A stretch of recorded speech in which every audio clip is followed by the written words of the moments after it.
Afrika am wona leydi yaajuni sanne yo reedu yo wande yo fuɗɗode adunaaru du. Afrika na woodi tiinde ɗim ɗum nde hinere townde so ni nde raɓɓiɗi no fuu a tawan duniyaaru no wattitake imo woodi ɓatite malle dow boke e go noppe o hokke goroje de fa o jaɓa toni makko ɗi ɓucce fay goto ɓurakam andude Afrika m o mi andi o ilamiɗe janganno l'école woɓɓe mbi ko yo e gurel ngel dageefu muɗum woofa min ka miɗa anduno mi andi to wandu ko o hoodere tonore belleñol muɗum laabi lobbi woɓɓe na mbiya dukaten o ɓiɗɗo debbo kanko imo ɓuri gorko du ko o debbo gonɗo na mawna warde Afrika am wiyatake na janke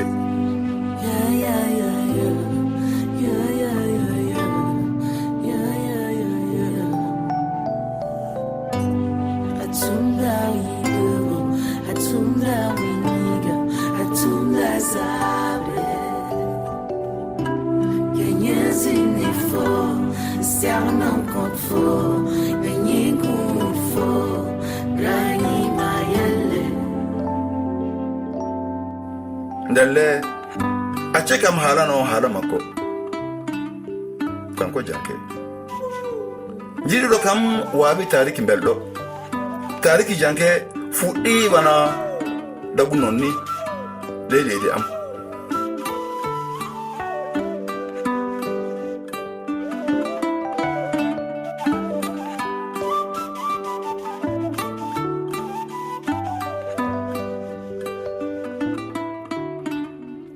leydi am darakina dow kulle tati baaba inna e mawniyo gorko ɗum le ila ka hen waruno abel mawniyo gorko wofata sabu kam arti andi adunaru dey laatade mawniyo du yo ɗomgal mangal ina tiiɗi fa neɗɗo senda waɗoɓe ko jeyi waɗude eɓe gaɗata janke le anda heggito laatade miñiyo debbo joni ka ɗum saabi ko o jaɓi o jokki mawniyo fa ɓe jaɓe ñamoya l'hôtel nyande aljumare fu yimɓe na keewi le hôtel tuta ɗo non ni sabu kamɓe ɓuri nokku lobbo ɓaleeɓe tubakoɓe yiruɓe leydi Europe e Liban woodi wana alhaali no hôtel o wurri ni haɗata ɓe ñamde eɓe olka suka debbo goto ɗowti janke e mawnum fa jotti tabal ngal ndesana ɗo hakkunde suudu hôtel tun nde o jooɗino fuu janke hooƴi ɗerewol kollowol nemaadi ɗe defeteji ɗi fatti e yeeso muɗum no o wowri ni mi hollayma ke welay kam ko ɓurtinaɗa golle ɗum hono no wiyete ni tetiri jungo nano hokkiri jungo ñaamo patron am wi kam mi rutto e golle am gadin du o ɓeydanan kanjum ndiyam eyo a jaɓi janke wiyayno fay gotum o muyayno haala majjum tan o fuɗɗi imo haala nemaji wakkatim gaddowo nemaji o yetti jammiɓe ko ɓe jiɗi ñamde janke haaja kana cofal juuɗangal e ndiyam mawnun du liingu e weeruwal divin janke famiray ni ka abasi wi o so ni waare juutinde wonno alsilame fuu mbewa hirsatake no faami fillane filla gom mawniraɗo dey na hani wawa fillaji kay janke na hettini o nasara din yo talkano yimɓe anda yalla o neɗɗo cayiɗo na o neɗɗo kaŋaɗo amma yimɓe wuro fuu na milano ko neɗɗo wala hakkille ñande gom o wurtini julirɗi imo woni hakkunde juuju e sekujo ɓen jiɗi famude ko woni ɓe lamdimo Nasiruddin aɗa wawi haalandemi ko gonɗana a jiiɓiɗo na a fugaru Nasiruddin semti faa kolongol mum laaɓi dey jaɓiriɓe hakkille waalinko ɗo kaldanmi on joni ɗo miɗe sikka miɗo woni hakkunde ɓe ɗiɗon ɓe janke wawayi fa jali no accitinno jalude fuu Abbasi fuɗɗiti o laɓna yalla miñi ko ndunuɗo nokku o ona wawi hawjade ɗum yo nokku sukaɓe ɓe ngala ceede miyan dabbo e miilo am nokkure nde ɓeydintama fe gotum. So ni wana saɗɗaji tan a yeyɓe cukoloye merowoy koy nde so ni a jaɓino sonnude nde a heɓan faa wooɗa. Abbasi moti to ni mum de turi dow janke hono honan ɗum ni. Mbiɗa andi yimɓe jiɗuɓe sodde nokkure nde. Janke wawa hollude o, amma seydugol e nokkure nde na tiiɗi o, sabi yo dow yidde o baabi ko hokkiri o nokku o. Dey o wi mawni ko ke o miiloyto gaden. Gada ñamugol maɓɓe, Abbasi wi miñum wara ɓe njaha e koyɗe. O deki jungo makko de dow walawol miñiko. Hono suka waɗete so ni na yiɗi fersude laawol mangol. Hay bede na weli. Ɓe kooƴi laawel pamarel jahowel yaare ngel. Neɗɗo na waawi nanude paaɓi na mbulla ley huɗoji. Laawol ngol hantatako na nokkure njiɓaande to yimɓe mbaawi darade na jooɗaade.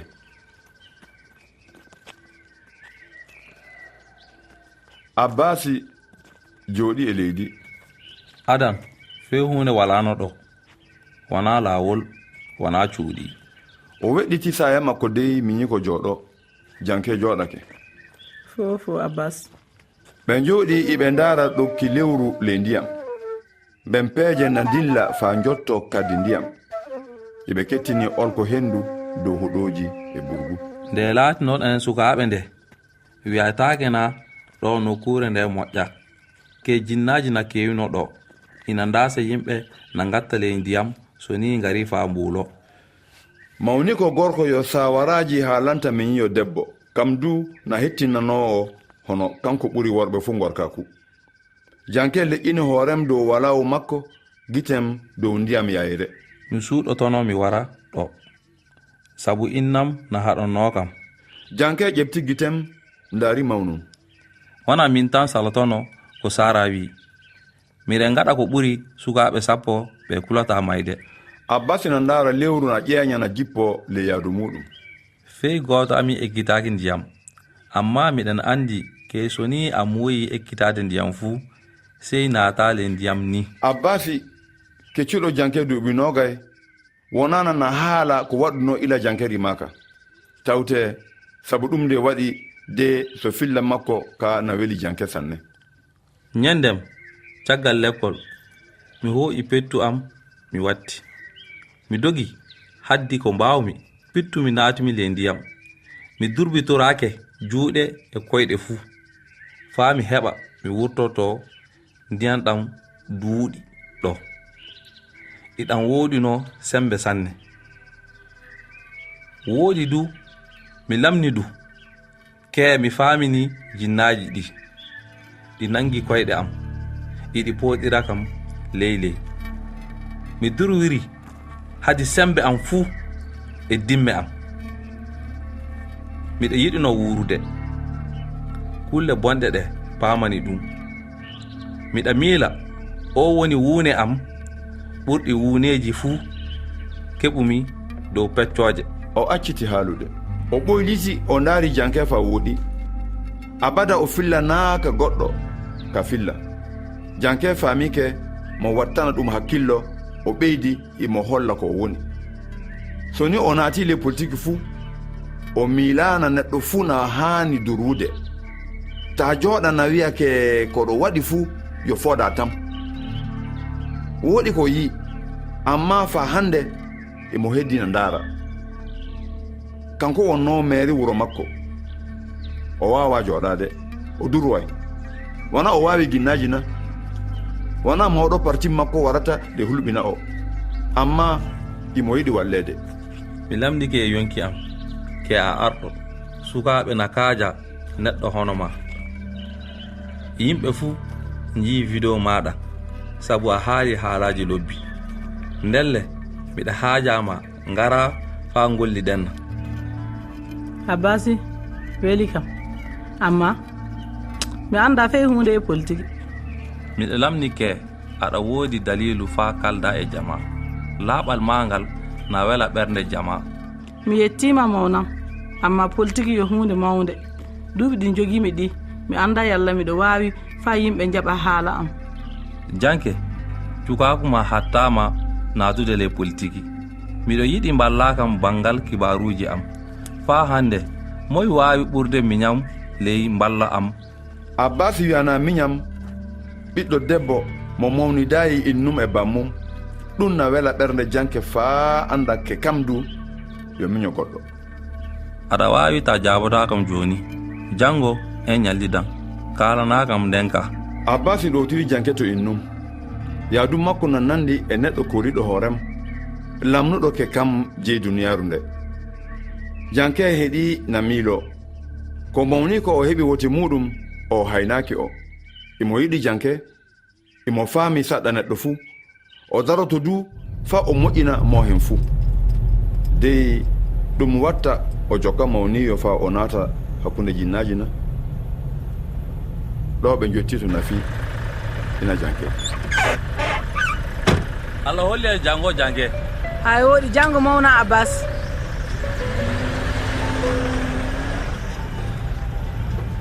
Janke anda fuu to woni sabu joni o faami imo woodi mawniyo kisiɗo o. Imo nana bosaji jahoji na tetodira goɗɗum le wuro. Dey wona ɗum haɗata o ɗanade jamma o raɓɓeɗini o.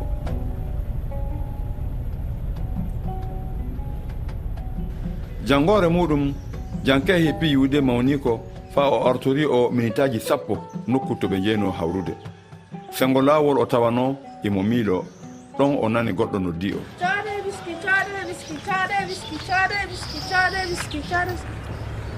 Fofo subaka o koye mi wala butoy ndiyam amma ketuji jogimi. Yo cukalel deyel ngel o sooduno ndiyam e jungo muɗum ñande garol makko le gare moblaji to. Haynake Janke ko hawri de o anditi ɗum no sukaɓe connoɓe guineji potini fuu. O ka suka mo cotto ndiyam o mi yarta sigar suka. Mbeɗa jogi biskoji du koy. Biskiji waddu wara a wala e l'école joni wona wakkati culture ya. Mi wona suka kati mi gollowo.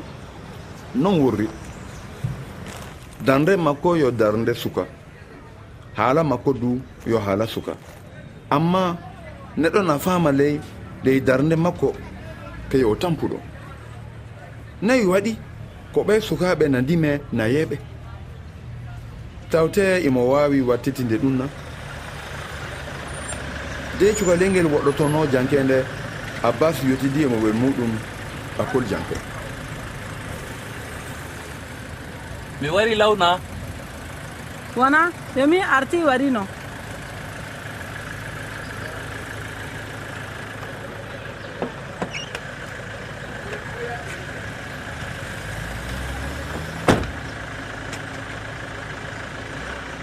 Abbas e miñum debbo naati na jiltole wuro. O yiɗana Janke yiya golle ɗe o woni imo waɗa ɓangal yeɓtare wuro maɓɓe. Lumorde heyre mawnde lutti lumo hingo. Saabu aadaji ɗi o hooƴi bangal lampoji jaɓoteɗi ɗi luuɓe mawɗe kese na ngoni na ñiɓe sengo laabi mawɗi ɗi fuu. A yina yimɓe keɓi lumorde lobbe joni ka wona ni tan kay mi habda e rafi laaɓal wooɗi bitikaji tunnuɗi fuu mi uddan. Non ka lumaji kan totor le wuro ngo de. Heese jarami ɗo yaade yeeso fuu jokkan lawol. Yeeso ɗon o yahani min ñiko debbo nokku ɗo lawol mangol kesol ñiɓete ngal wonno gollal Abbas mangal gaɗangal nokku ɗe laato lumorde wattode jawdi. Lawol ngol rewatana le gese. Ngol lawol ɓurata laawi fuu mangu e woɗude le wuro men. Dey demoɓe ɓe ngala gese ɗe noye gatta kam en le. Leydi ndi ko waati fey gotum heɓatake ɗon gaɗin. Aɗa andi na Janke laatade hoorejo koye andude e wawude suɓade ko yimɓe ɓurɓe hewde yiɗi. Ɓe jottaki jonkay le mairie hono no yimɓe to rorto yeeso Abbasi nan noddira o mise o famanke o wonno neɗɗo ɓurɗo yaagede le wuro ngo. Suudu mairie woturdu ndu hooƴanama waɗa nokkuɗo yimɓe kawrata sabu wote ngarowo o. yimɓe tawaɓe ɗon ɓe fuu immodi wawtu gooto nde abbasi naatuno. abbasi holli janke yimɓe fade muɗum jooɗaade. janke haynaka nde faamuno ko rewɓe ɗuuɗa tawaɓe ɗon. ko wowi ni waɗi haala kam wawtu fuɗɗa ko nanete ɗum wela, amma abbasi ka ɗum bonnayi hakkille makko. imo miccito ko o aarino mere kiɗɗo o dey yimɓe fuu na sikkuno o heɓata. non jondu imo miila o heɓan, sabu fillaji makko yo kawrunoji yimɓe wona cendoji yimɓe. kanko e yimɓe makko fuu ɓe naati iɓe golla bangal konngoli biyeteɗi e bindeteɗi de wakkati vote. wawtu muɗum gorko gom naatiri ley suudu ndu hono o kaŋaɗo yo gorko mawɗo biyeteɗo maliki. gitam na wojji coyi o huybito dow abbasi fuu golliɓe keɓi nangi o. fofo mo on denigi onon celli baso aɗin jam tan alhamdulillah. o miñan debbo janke on jii vidéo ji makko dow internet yi ɗina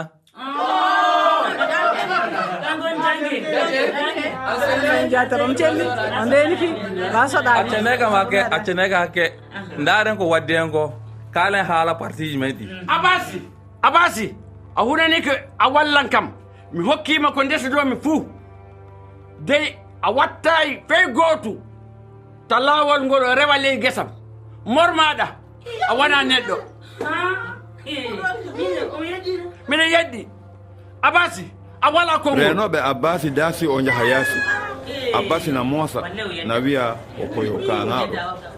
yimɓe fuu ceedaki abbasi na salo ceede ɗe hokki ɗum ɗe wawtu moɓede abba muɗum. a wona halala abba ma. lima kam ley yimɓe ɓe mbotantama ta keɓa abbada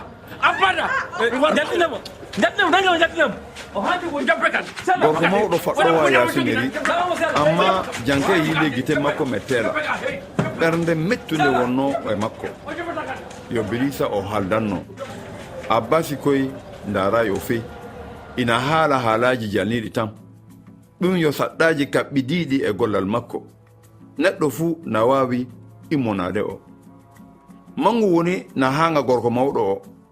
tawan jawdi makko o yiino le ngesa makko de o yeggiti nokkure ndem. jonle imo doga hono cofal ngal hoore mum taƴa.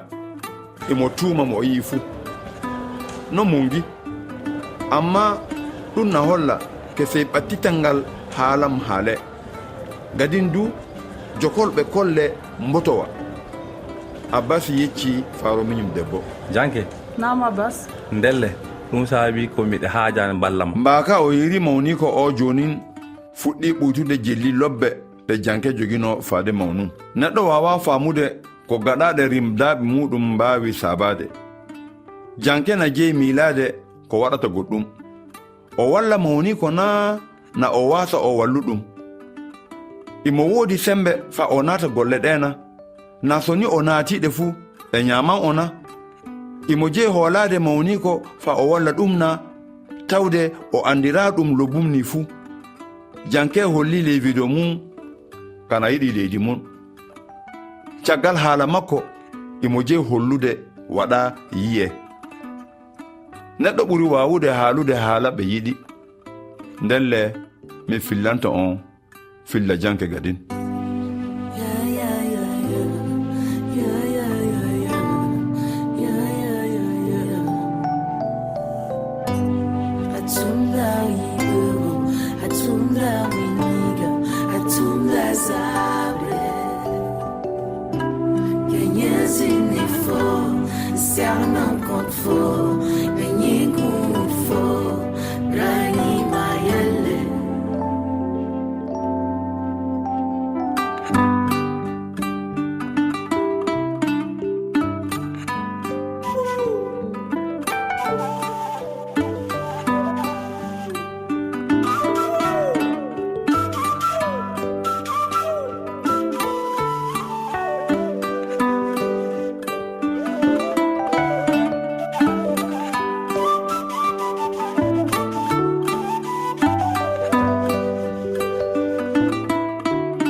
en timmininan o taskaram e fulfulde faminidi mo professeur Farisilat Ka waɗani en.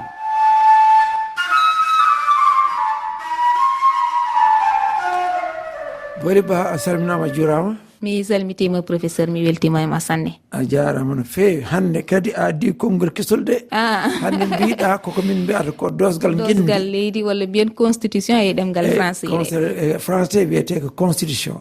Si wiyama constitution noon, sa defi helmere nden de français ko mahirgal. Sabu constitué woni maade hunde ha ɗum daro.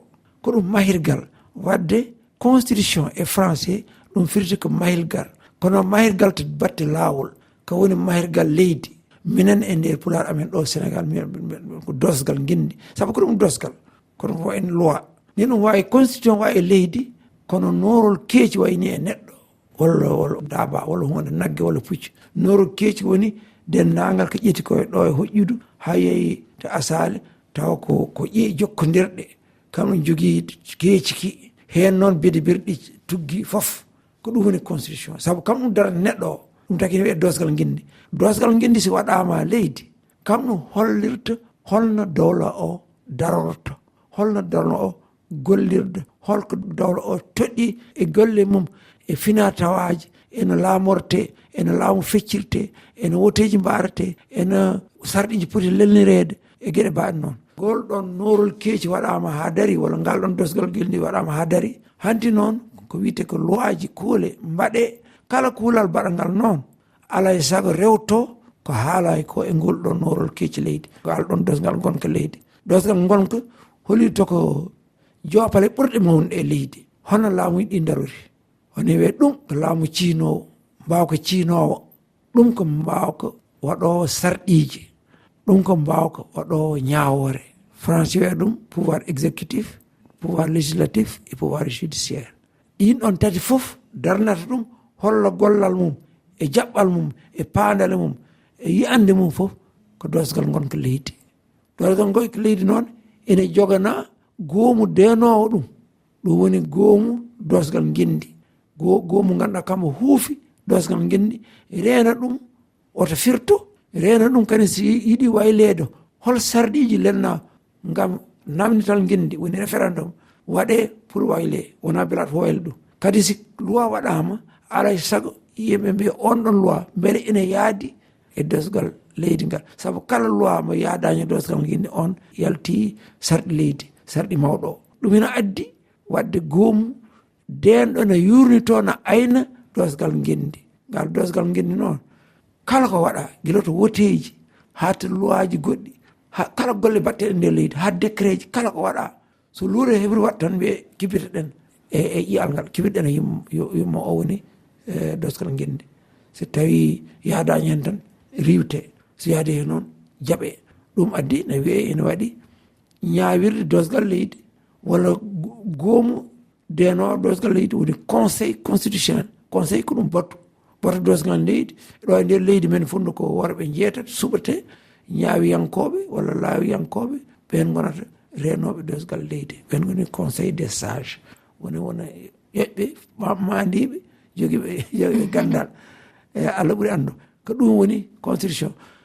Dosgal guindi koko faɗi fayida leydi saabu kala ndendandi ko wiyete ko république sosat ɗum ko dosgal guindi. So kala waynama tan ko république goɗɗo ko ndendandi goɗɗi darna. Sénégal mbiɗa sikki tolniɗen ɗo gonɗen ka ɗimmal walla tatɓal heewani ɗum amray walede ɗum heewani ko waylete nder leyɗele saabu waɗ ɗum ko kam woni hay norol keeci koko tiiɗi fof ko hen seŋi ɗum ɗo fof ko hen seŋi kono kam ɗum darni neɗɗo o.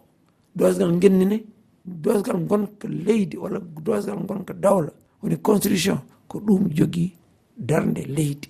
Wadde noon wona ko firete ɗum waɗi waɗana goomu denowo.